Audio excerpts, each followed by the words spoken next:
local girl to Kerry Rose, Breda O'Mahony from Rathmore, which Google tells me is 46 minutes from the Dome.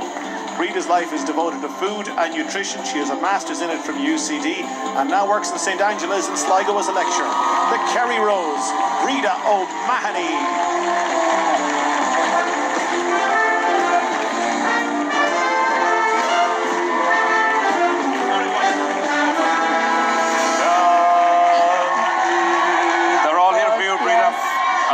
Castle, Rathmore, Kinnevilla, which we've now christened Rathvilla to encompass both Kinnevilla and Rathmore. So the Kinnevilla crowd want in on the track as well. Look at the posters, everything, oh my goodness. Now, you have been the Kerry Rose since the first week in June and you have been very busy. Yeah, well actually I've been very fortunate at work, have been very good to me as well, and I suppose I always said that I wanted to embrace the role with both hands, and I hope that I have, and anything that came my way I tried to do it. And actually some of the escorts here tonight were very good. I got in touch with some of the Kerry-based escorts because when I went to a few nursing homes, the ladies were very interested in the escorts. Yeah. So so we actually had a very enjoyable time, and I really have to thank the lads for getting on board with me as well and doing it. Is there any pressure of being the home rose, because you have 63 other roses coming here into your back garden and you're kind of the host as well? I like to think it's special rather than pressure. Yeah. So, no, I think it's very special. Like, I was saying earlier, this has gone full circle for me. I was the 3-year-old in the town park who used to watch the jugglers.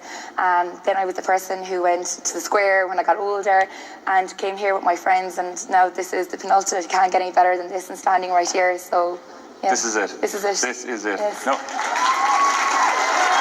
You went to Sligo to go to college. Yes. And you loved it so much you decided to get a job there. Yeah. So yes, I trained as a home economics and religion education teacher. I'm from St Angela's. I think there's a few here tonight. There are a few there. And I graduated in 2012 and I'm going to my 3rd year lecturing this year. So this September will be 3 years there. We were talking about food and nutrition and bloggers and stuff like that. I feel like every second person seems to be a nutritionist now. I know. And it's all on blogs and stuff like that. That can be very dangerous, I feel. Absolutely, I suppose we kind of use this term like nutri-babble. So, nutrition is a bit of a minefield, and there are people out there who and have a big social, I suppose, influence, and they're not necessarily equipped with the knowledge to be giving this information. And I suppose if you are looking for nutritional advice, you should be getting it from registered nutritionists or dietitians, and not exactly, be careful. Every day you open the paper, or even everywhere, you're just inundated with nutrition information, and it's targeting. And I suppose we are all very aware of our image, and it can be targeting people who are vulnerable, I suppose, absolutely. as well. And this is where it becomes a real problem. Absolutely, it's not like everything is in balance and moderation. It's not right to eliminate a food group. Every food has its nutrients that we need in the body, and eliminating that is going to have an impact in your health some part in life. It has a knock-on effect down the road. And your dad Sean is here tonight. Yeah, I think he's Kerry's proudest father at the moment. He would have to be, and Nana Nora as well. Nana Nora and my brother. I have to give a big shout out to my brother Daniel, who actually graduated today. I think he's been the brother that's left in the corner because everything's been focused on tan, hair, nails, everything for the last 2 months. And that's only for him. Yeah. Never mind my father. But no, honestly, they've been so good rallying around me, making sure that I'm here, there, everywhere, and getting me set up as best as I can. I couldn't have asked for a better father, and even a brother as well. No, if we go and Nana, actually. And Nana. Nana's like the most glamorous woman here tonight. Nana gave me 9 Nana's kisses. more glamorous than me. I met Nana before. She gave me 9 kisses one night, but that's the Shinshki Lela. But there's somebody who isn't here, unfortunately, and that's your mom, Geraldine. I know, and look, it would be remiss of me not to speak about my mom on a night like this, and it's kind of weird because I actually don't really speak about my mom much, but I think it's nice to be able to honour her, and I hope that she's probably is the best seat here tonight and is proud of me. But unfortunately my mom passed away 7 years ago, and I was speaking to Dad about this, and she was actually sick for 7 years as well, and we actually had cancer in our house 6 out of those 7 years prior to her passing away. And as Orla spoke there about her brother earlier, it kind of resonated a lot with me because there was no promises in life. So as I said, we had cancer 6 out of 7 Christmases, and it was just one battle after another. But we owned a business at that time, and she still got up every morning. She still closed it every night. It never. She never told anyone. No, and like even her first operation, she had a brain tumor in 2 places, and it was actually a really serious operation, and I know Dad and Mom in particular really hid it from us, but we knew it was serious as well. We're not, you know, at that age. Like, I know I was 12, my brother was only 7 or 6 at that time, but she was told that, you know, she could be in intensive care for a few weeks, and you know, there was a lot of complications. But Mom, being Mom, wasn't even in intensive care for half an hour and was home the next day. Straight up. Yeah. And that's the type of person she was. That's exactly the type of person she was.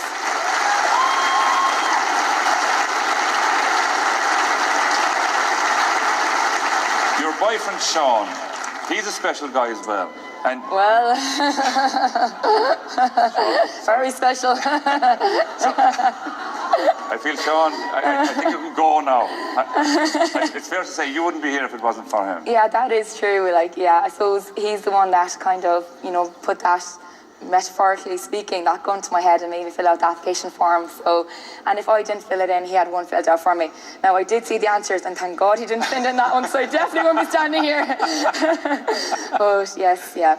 So he's a good guy. Oh, yeah. Well, that's like, everyone's probably thinking now he's a pure romantic, and like, that's the most romantic thing he's ever done. Believe me, that's where he finishes. The full stop is right there at that end of that sentence. And I think we shall leave it there. Now, with your background in food and home economics and St. Angela's and Sligo and everything, we're going to have a small bit of a competition. Yeah, so we're bringing Saturday morning kitchen, but with the home economics twist and nutrition twist to it. Saturday morning kitchen on Tuesday night. Makes total sense here in Kerry. Yeah, yeah. So, and hey, this is my rehearsal for the Today Show, you know, the slot. No problem at all. I know one or two people who work on that show. So if we go over here, Breda, so just tell me what's happening exactly now. So I've seen you cooking, so... No.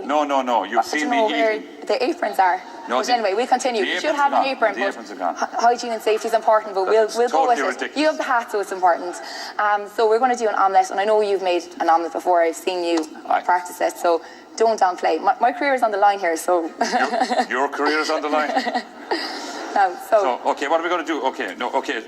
So we're going to do just a basic omelette. So, like, this is so cheap and nutritious at the same time. Okay. So we have our eggs, our borbia, quality approved, our cheese, and we're going to have spring onions. Okay. So I suppose the Saturday morning kitchen twist is you do it as fast as you can. So I'll tell you when you can go. Okay. So when I tell you. Okay, when you go. No, okay. No, we'll go when the first egg cracks the bowl. Okay. So go. Okay.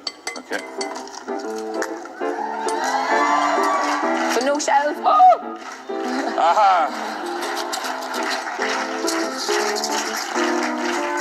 So a proper omelette is actually not meant to be brown in colour.